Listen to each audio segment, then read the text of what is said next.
Hi, welcome back to my channel. So today I thought I would do a fun little fall releases video.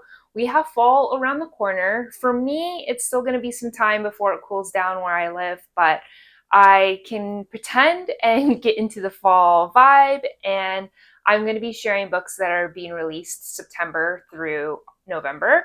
So some of these are coming up really soon in the beginning of September, and we're already almost halfway through August. Get your TBR lists out. I hope there's some new ones on here to share with you.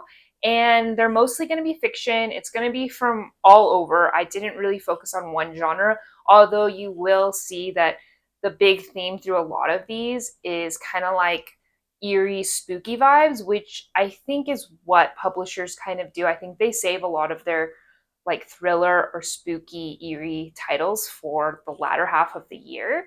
So, bunch of fiction, and then I have a little handful of nonfiction to share at the end. If you like this kind of video, I did a summer one not too long ago that talked about summer releases. And so, if you like watching these, then go check that one out too.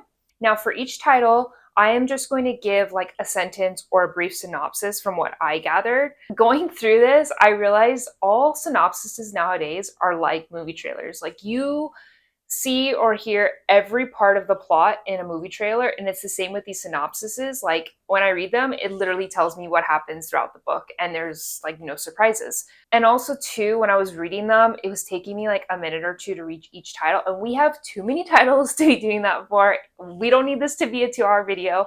We'll just get straight to what interests me, and maybe it'll interest you as well. Please forgive me if I do not pronounce some of these authors' names right. A lot of these are new authors to me. So buckle up, get a coffee, and let's go through some fall releases.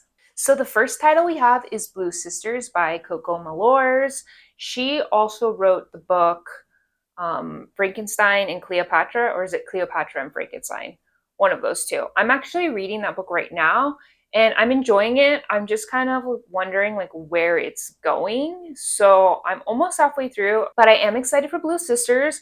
I actually ordered this from Blackwell's because it's already been released in the UK. And if you don't know what Blackwell's is, it's basically an online UK bookstore, and they do free shipping to the US. And a lot of times their titles are cheaper than if you bought them brand new here. So it's definitely a site to keep your eye out, and especially if you want specific UK covers, that's where you can buy them. This one seems like, from what I gathered, it's about 3 estranged siblings who return back home after their 4th sister passes. And it's an unforgettable story of grief, hope, and the complexities of family. It seemed like it was really popular on Lit Talk. I'm on Lit Talk. If you're not on Lit Talk, find your way onto Lit Talk, because the usual book talk where they talk about like the same 5 romanticises or the same 5 romance books over and over again, it gets draining if that's not your style. And even if you're into that, I feel like you probably don't want to hear about the same 5 books over and over again. So check out Lit Talk. I think there's like a hashtag, and there's a bunch of creators on there, including myself, that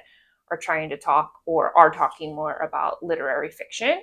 And literary fiction's always been more of my speed, although I have been branching out quite a bit this year. So it seemed really popular on Lit Talk. A lot of people got the arc for it, and a lot of people were reading it over in the UK where it was already released. So that's always a good sign. I'm looking forward to this one. I think from what I can tell though so far, this author writes her characters very gritty and vulnerable, and I really like that. I feel like it reminds me a lot of the Rachel incident, which I really loved this year and gave 5 stars. So I'm looking forward to this one, and I think I will be reading it very soon as the book comes in. The next book we have is The Life Impossible by Matt Haig. So if you saw my last video where I think it was in my July wrap-up, I talked about The Midnight Library. It was my first time reading The Midnight Library, and I know it was really popular a few years ago. And I also read Haig's book, How to Stop Time. Both of those books, I felt like really scratched the surface of whatever deep topic or theme it was trying to talk about, and it just didn't go deep enough. And I understand that those books are really popular and really commercially popular, so maybe it's just not my thing and I'm not the target audience for it. So I'm a little bit wary of The Life Impossible. I was looking forward to it in the beginning of the year before I had read The Midnight Library, but now I'm a little unsure if he is for me. It basically sounds like a typical, if there is one, a typical Matt Haig plot. And this girl is left a rundown house on a Mediterranean island by a long lost friend. and then she goes to that island to kind of figure out about how her friend's life was and how it ended, and then she uncovers things and she begins to dive into her past. And I think it's one of those like exploring yourself and becoming who you're supposed to be, and his books tend to do that quite a bit, but they don't go deep enough for me. That's my only issue. So I'm not sure if I'm going to be picking this one up. We will see. They are usually really easy reads and quick page turners. Next we have Impossible Dark by Tigest Girma. This cover is really creepy. I really love the vibes. So what really grabbed me about this one was the tagline, and it says, "The Cruel Prince meets Ninth House in this dangerously romantic dark academia fantasy, where a lost heiress must infiltrate an arcane society and live with the vampire she suspects killed her family and kidnapped her sister." So there's vampires, which I'm all about. And then it's a Cruel Prince meets Ninth House. And for me, I haven't read Ninth House, but I know what it's about, and I know Leigh Bardugo's writing. For me, those kind of sit at opposite ends. So those two meeting, I'm interested. It's definitely intriguing to me. So it's planned to be a trilogy. So I like the idea that this is kind of like a dark academia, maybe some like eerie horror vibes involved as like a series. So we'll see. I probably will be checking that one out around Halloween. And then next we have Creation Lake by Rachel Kushner. I have seen some Rachel Kushner. I have not read her, so I'm not really, sure what her writing is like. This basically sounded like a secret agent who is out to do some kind of mission, and she's really good at manipulating people, and then it sounds like she kind of meets her match, and her target is trying to out manipulate her. So it sounds like it could be really fun, and I like the idea of it being a secret agent story. But the cover kind of juxtaposes that. The cover kind of looks like a horror or like a cultish cover. So I'm interested to see what this one is like. Really all I have to say about that one. It looks really cool. Next we have Here One Moment by Liane Moriarty. I haven't read any Liane Moriarty. I know she's very popular. She did, what was it? 9 Perfect Strangers, Apples Never Fall, Big Little Lies. That was, I think, her most popular title. I know that she really writes like juicy page turners, and I just really haven't ever been super interested in any of the premises, but this one really caught my attention because it seems like it's going to be like Final Destination. It sounds like all these people get onto this plane. For some reason, something magical happens on this plane, and everybody sees their fate or like their death. And then there's 6 people that realize that their death is really near in the future, and basically how I guess these people are dealing with that and what they're going to do. I like the Final Destination vibes of it. I think this may be my opportunity to hop into her writing and see if I like it. And especially with that premise, and that might be the one. The next book I have is How to Hide in Plain Sight by Emma Noyes. So I haven't read anything from this author. I think I have seen her around. It's basically about this female main character. I think she flies back home to a wedding and all of her family is there. And then I think her first childhood love is there. And it starts opening up all of these feelings and unraveling her in a way that she has really worked hard to keep shut and keep tight. I'm not a huge romance girly, so I don't tend to love romance only books, but I do like it as a subplot or part of the plot. So this seemed like it was going to really focus on her and this main character, and then her dealing with the romance side of it. I think I was going to give it a try because it seemed like something that I would be interested in. Next, we have Frankie, and this is by Graham Norton. So if you didn't know, Graham Norton is kind of like a British television host. He's kind of like a Jimmy Kimmel of Britain. I didn't know he wrote novels, and it sounds like the main character is Frankie, and from what I've gathered from the synopsis, she's kind of looking back on her life, and she's lived a really full life, but maybe it didn't start out that way, and how did it get to that? And I think she's telling someone or retelling her story, and the tagline on the front was kind of cheesy, but it kind of gave you a good idea of what it's about. It was something like, you should never be on the sideline of your own story, or you should always be the main character of your story, or something like that. So it sounds like a really cute, like coming of age story. And I liked the quirky little simple cover You know, when certain covers just give you a vibe where you're like, I know that kind of story and that's what I want.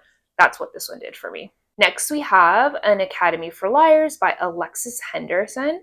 So I read Henderson's novel House of Hunger and I enjoyed it. I thought it was very atmospheric. It was a horror novel basically about lesbian vampires, if I'm remembering correctly.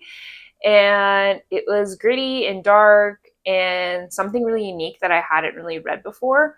So I'm definitely excited to check out this title. Basically, it sounds like the main character goes to a school, like dark academia, to work on honing her power, her magic. Things go wrong, or she uncovers secrets, or something like that. It just seemed like perfect vibes for the fall, and it was going to be a title I was probably going to look into either way just because of the author, and the cover is really giving. So I think I will definitely be reading this one around the fall time. Next, we have In the Garden of Monsters by Crystal King. This one I think is a historical fiction, but a different kind, because like sometimes I get annoyed that most historical fiction is like World War II related, and I'm like, I enjoy that, but I need other time periods. Like, let's broaden our horizons. The top historical fictions are always about war. So this one I think is around Salvador Dali's time. It's basically like this woman who she doesn't know where she's come from. She encounters something happened to her where she doesn't remember her past, and she encounters Salvador Dali, who takes her to this garden of monsters. I think it's like a famous place in Rome. She meets this other character who knows who she is, and some shady stuff happens. It sounded a little bit like a Greek retelling of Persephone with Salvador Dali and like real world people. I don't know. It sounded interesting. I always like a historical fiction that's a little bit different, and it sounded kind of dark, so I wanted to check that title out. Then we have Intermezzo by Sally Rooney. I think most people know about this book. Sally Rooney is really popular right now. You either like her or she's not for you, I think. I tend to fall on the like her. I enjoyed Normal People and I enjoyed Conversations with Friends. I enjoy the banter that she writes between her characters, and even though her characters are not really likable, they're definitely people that you can imagine in your life, or people that seem really real. This one sounds no different. It sounds like it's about these two brothers who get kind of entangled with these different women in their life, and I think their father dies and it kind of brings them back together. So it sounds like the typical Rooney where there's a lot of people involved, really messy relationships, messy communication. I heard this one is a more mature take on that, which I'm really liking the sound of. I'll be reading it just because it's Sally Rooney, and her books tend to be page turners for me. They just kind of flow and you just want to know what happens since it's mostly character based. So I'm looking forward to that one, and that one is coming out very soon. Next, we have Playground by Richard Powers. You may have seen this author. He also did Overstory. I haven't read anything from him, but I think he delves into stories about people and things going on, and somehow they relate to nature or come back to nature, or I think it's like human versus nature type themes. This one sounds no different. As you can see, the cover is mostly like an aquatic vibe. I think in Overstory it was like forests and trees. And from what I read, it's these people who are brought together, and they are losing resources to support the Earth population. And they set out to create these cities in the middle of the ocean, these like floating autonomous islands, and then create cities with using AI or technology or something. And it sounds really complex, but it did sound like it has a little bit of everything. Like it has the sci-fi, maybe a little fantasy, nature, literary fiction, stuff that I really liked. It's talking about colonizing in the middle of the ocean, which I love those kinds of stories. I feel like we read a lot of stories about like space and like colonizing space and a lot of sci-fi, but you don't really see a lot of it in the ocean, and that's right in our backyards. So I'm really interested in this one. I think I'm definitely going to check it out. Then we have the Empusium, or is it Imposium? I'm not sure how to pronounce that. The Impusium, a health resort horror story by Olga Tokarczuk. I am not sure about that pronunciation. You might have seen her book, A Plow Drive Over My Dead Bones, or something like that. I'll put the title. I can't remember the exact title. I haven't read her. I know she kind of writes weird stuff. I think her work is translated as well, which probably adds a little bit to it. But this one sounded like these people, or like this young guy in early 1900s goes to this health resort in the middle of nowhere, and something is watching them, and then a newcomer comes to unravel secrets, and there's just sinister forces, and I don't know, it just hit all of these like key words that got me kind of intrigued about it. So I might check this out. It sounds like a book that'll be perfect for people that really like weird reads. And if you've read her before, then you probably know what you're getting yourself into. Next, we have The Naming Song by Jedidiah Barry. This one was a really pretty cover, really colorful. And this one sounds like it is an imaginative sci-fi. It says, all meaning was lost and every border fell. Monsters slipped from dreams to haunt the waking while ghosts wandered the land in futile reveries. Only with the rise of the committees of the named, maps, ghosts, dreams, and names, could the people stand against the terrors of the nameless wilds. They built borders around the world and within their minds, shackled ghosts and hunted monsters, and went to war against the unknown. So it seems very imaginative and out there. I don't know, it sounds like a fun sci-fi fantasy that I wanted to check out, and I haven't read anything or even heard of this author before. Next, we have Black River Orchard by Chuck Wendig. I think I've seen him before. I think he's a horror writer. Basically, it sounded really creepy. It sounds like this will be your perfect spooky season book. It sounds like these people live in like this secluded village or town, and there's these like apple trees that are like perfect, and they go and they eat them, and they're feeling better after they eat them, and they just want to keep eating more and more and more of them. And then I think something starts to unravel the mysteries around these trees, and then they kind of have to reckon with what they've done. And I don't know if like an outsider or something comes to start this, but it just sounded really creepy. And the cover looks really creepy. It reminded me of that movie, The Village, where all these people are like sequestered in this village doing their own rituals. And then they're left to their own devices and then left to fend for themselves when like creepy, mysterious things start happening.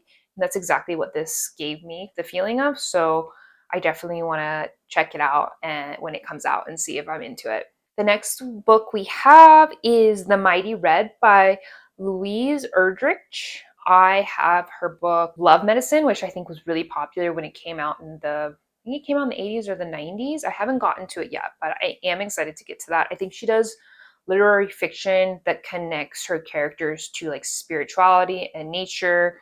And I think it involves Indigenous people a lot of times. I'm not sure. I could be wrong about that. The novel is about the lives of ordinary people in a prairie community who are upended by powerful forces. The story takes place in Argus, North Dakota, and centers around a wedding that involves several characters.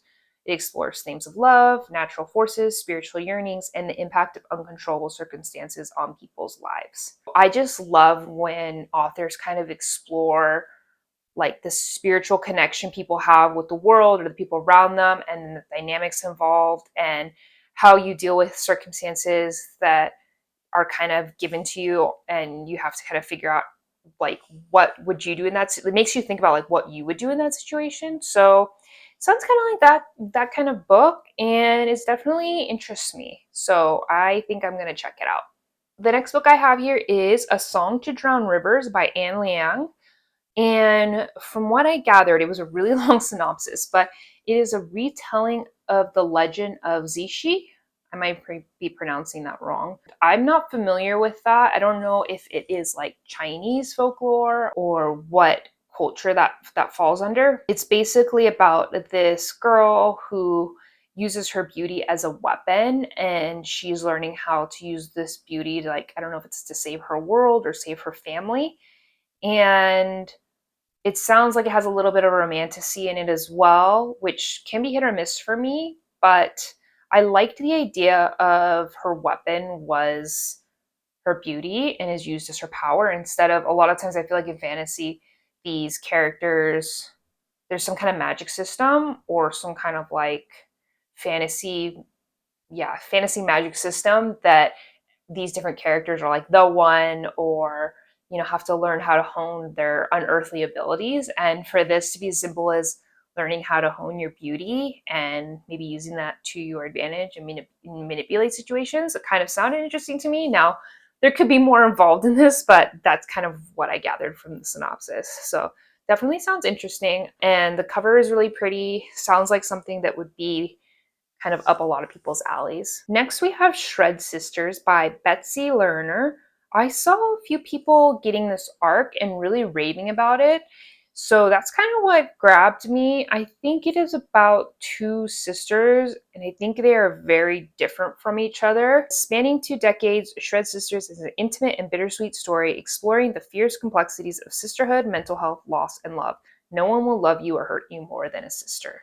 So I have said this before, but I really like sister stories and sister dynamics. I think it's such a unique relationship, and I like reading about it, and this sounds just like that kind of book. So, okay, so the next book we have is The City in Glass by Nevo. I have seen this author's books before. I think they do like a series of novellas. So I think they have like a series that they're all like little novellas. I haven't read any of them. This one kind of grabbed my attention because the author introduces a beguiling fantasy city in the tradition of Calvino, Mieville, and Le Guin, a demon, an angel, a city that burns at the heart of the world. So that's a lot of different authors. I do like Calvino. Mieville, the jury's still out. I only read their book with Keanu Reeves, so I haven't read a lot from them. And Le Guin, I heard, is like a sci-fi pioneer that I do want to check out. I just haven't yet. Because this is a novella, I think it's a novella, and it is a standalone, this might be my perfect way in with this author to see if I like them, and the premise is definitely interesting. The next one we have is Model Home by River Solomon. So I read Solomon's book, what was it? The Deep. And I really liked the idea and the premise of The Deep. And I think it was, if I'm remembering, I read it a few years ago. It's about how slaves are thrown off ships and they become mermaids and they're left to deal with all of the traumatic experiences and memories. I just remember reading it and feeling like I wanted more. I wanted it to go deeper. I think it was a novella. It was like a really short story or a short book. And so I did like the author and I did like the writing style. I just wanted more. And I think this is a full length book, and as you can tell, there's like a haunted house on the cover. I think this is a unique haunted house story. It says, turns the haunted house story on its head, unearthing the dark legacy of segregation and racism in the suburban American South. Unbridled, raw, and daring, Model Home is the story of secret histories uncovered and of a queer family battling for their right to live, grieve, and heal amid the terrors of contemporary American life. But yeah, so it sounds like the author is grappling with another really serious, deep topic, still kind of with themes of slavery and bringing that with a modern twist. So I really like that. I really like the sound of this, and I'm definitely going to check it out when it comes out and see what people are saying about it and maybe give it a try. The next book we have is The Bog Wife, and this is by Kay Chronister. This was actually on my TBR in the beginning of the year of books that I was interested in. And this one sounds really, like, really up my alley. It says, a horror story set in the Appalachian Mountains that blends Appalachian fairy tales and rural Gothic. It goes on and it talks about this family and they're kind of dealing with a lot of different things. I really like books set in Appalachia. I feel like it's such a foreign frontier to me. It seems like it's still such a sequestered or secluded part of the United States. And a lot of creepy things can happen when you're out somewhere by yourself. This sounds really interesting. It's one of my anticipated releases of this year, and I am definitely going to be picking that one up. Next we have is Our Evenings, and this is by Alan Hollinghurst. So really what grabbed me about this one was the cover. It looks like a character study literary fiction type book. Now, if that is what it is or not, who knows? I don't know. It sounds kind of like it follows this guy through his whole life and all the different experiences he goes, and it's kind of like a mature coming of age. I don't know. I really liked the cover. I think I need to hear more about it when it is released and kind of maybe borrow it from the library and see if I jive with the writing. But the cover really just grabbed me on this one. The next book we have is The Night Guest, and this one has a really hot pink pretty cover, and it's by Hildur Knutsdotter. I think this is a translated work as well. From what I read from the synopsis, this main character is dealing with constant fatigue and keeps going to doctors and having tests done, and there's nothing to explain it. And then she one night falls asleep with her watch on, and she wakes up and sees that she's walked 40,000 miles overnight, and she has no memory or recollection of what's going on.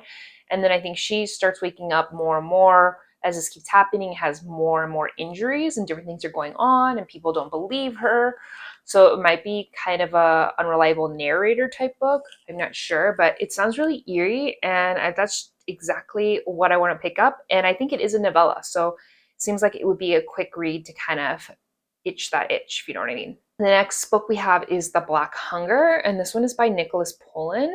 Like a classic gothic horror from what I could see. There was a very vague summary. I don't know, just something, it looked creepy. That's pretty much all I know about it, if I'm gonna be honest. The next one is Blue Light Hours, and this is by Bruna Dantas Lobato. From what I gathered, this girl moves from, I don't know if she's from South America where she lives with her mom, and she moves to Vermont to go to school, and it's basically follows that distance of her mom and her's relationship physically and emotionally, and them Skyping and talking, and the blue light obviously from the Skype, the screen every night on their computer lighting up the room. And it kind of gave me the feeling of Past Lives, if you've seen that movie, where the two main characters, a lot of their relationship subsists on Skype and talking online through video cameras, since they do live in very different parts of the world. So that's what this kind of reminded me of and what kind of gripped me. And the cover was really simple, but I liked it. Definitely going to check that one out. Then we have Strange Beasts by Susan J. Morris. This one grabbed me because in the synopsis, they mention the daughter of Dracula joining forces with the daughter of Sherlock Holmes. Those are very different classic stories, and the two daughters from those very famous literary characters coming together, and they're coming together to solve some kind of like paranormal mystery or phenomena. It just sounded like a perfect Halloween read, and that's all you need to know about that title. Next, we have Blood Over Bright Haven, and this is by M.L. Wing. You might have seen more of this author lately. They had a book that got really popular the last year called The Sword of Kaigen, and that is definitely on my TBR. I haven't gotten around to it. I think it is a standalone fantasy, which I do like the idea of a standalone fantasy instead of like a long series. But this is their other book, and I think it was released as an indie or self-published, and this is going to be released traditionally. So this is the release date for it coming from a big publisher. The summary is: an orphan since the age of 4, Siona has devoted every waking moment to the study of magic for more than 20 years. Her goal is to be the first woman ever admitted to the high magistracy. But when she finally claws her way up to the ranks to become a high mage, she finds that her challenges have just begun. I think this is another standalone fantasy, and I love stories about magic systems. I think this author is really creative, and I know a lot of people have been raving about this book, so definitely going to be picking it up and giving it a try. Then we have Like Mother, and this is by Susan Reiger.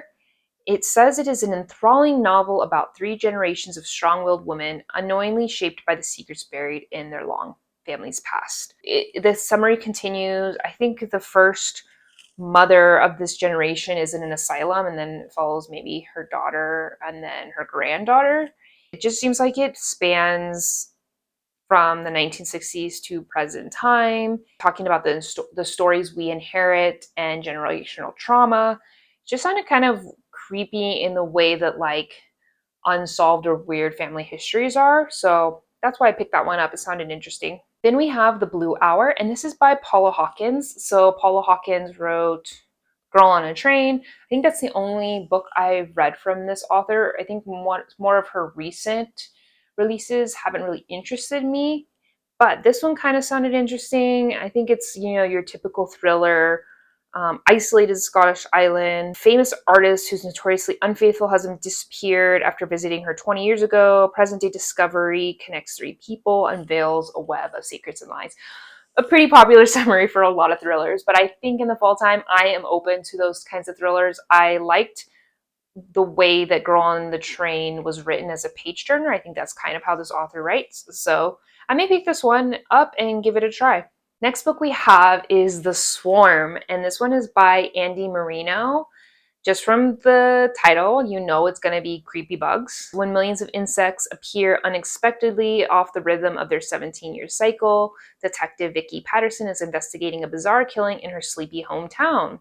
At the same time, a pair of hired guns work to free their client's daughter from a shadowy cult. As these events intertwine, things begin to spiral out of control. Vicky and a group of strangers will fight to uncover shocking origins of the attack and the terrible purpose behind it. It sounds like a lot of stories that kind of come together and intertwine for the common goal of figuring out why this cicada or this creature swarm has happened. It's kind of like an infestation horror story, so it sounds really creepy.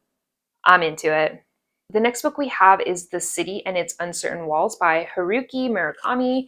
I've said in past videos that I'm a little unsure of him because I have heard or read a lot of discourse about how he writes his female characters, which kind of gave me pause on him a little bit. I'm interested because this is his more modern novels, and I think maybe he has tried to take that criticism and change how he writes them, or at least I hope so. It sounds like if you have read Murakami's Hard-Boiled Wonderland and The End of the World, it is a story that involves that same world. It's where shadows become disconnected from a person's body and a dream reader reviews people's dreams.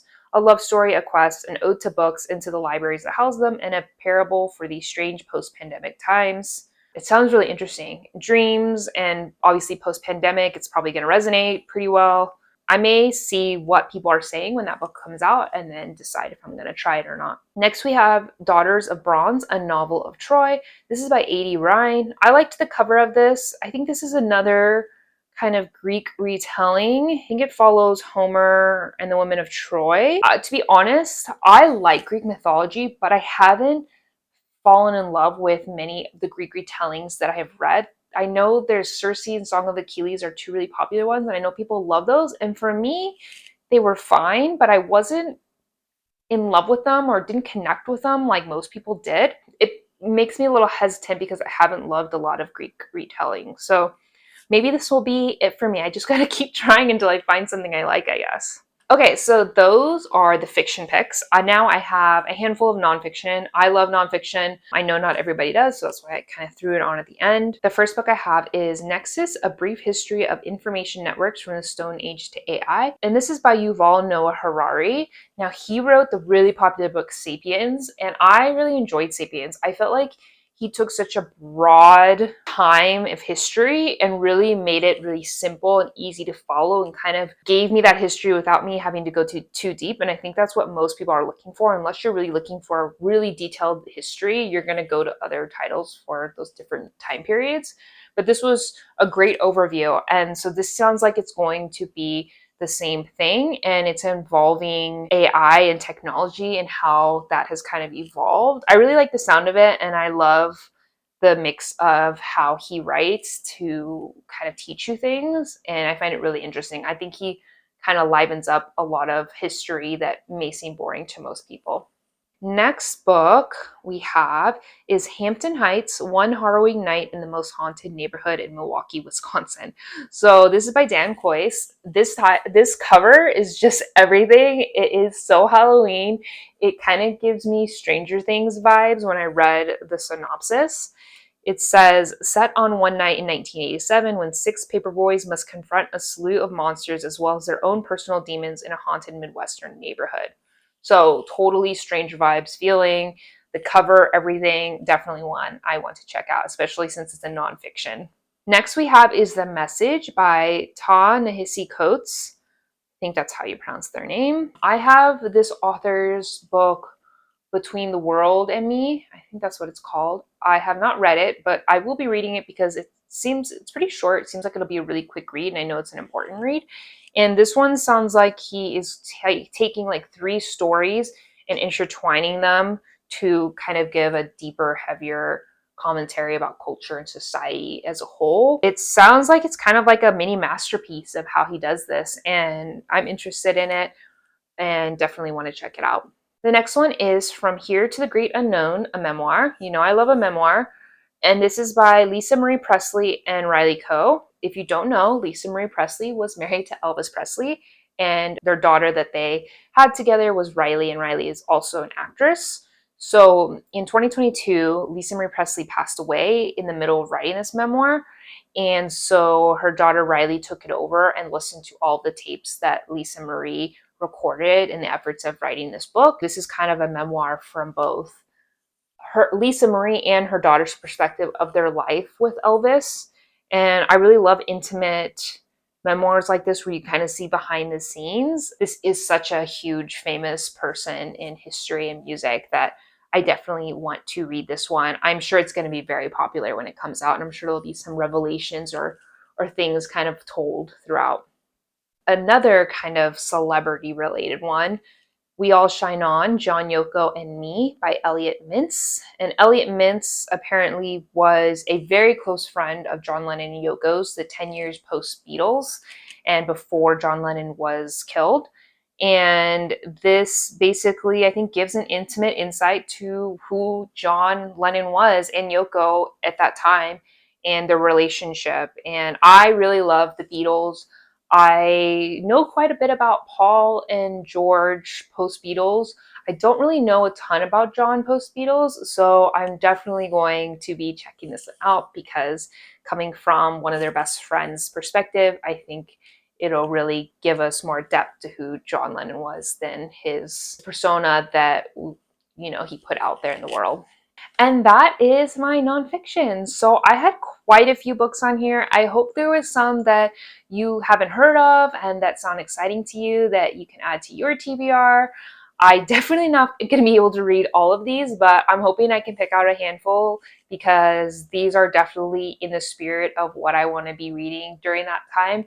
And I'm so looking forward to it to start cooling down and to get cozy and go into that season. So thank you so much for watching, and I will see you on my next video. Bye.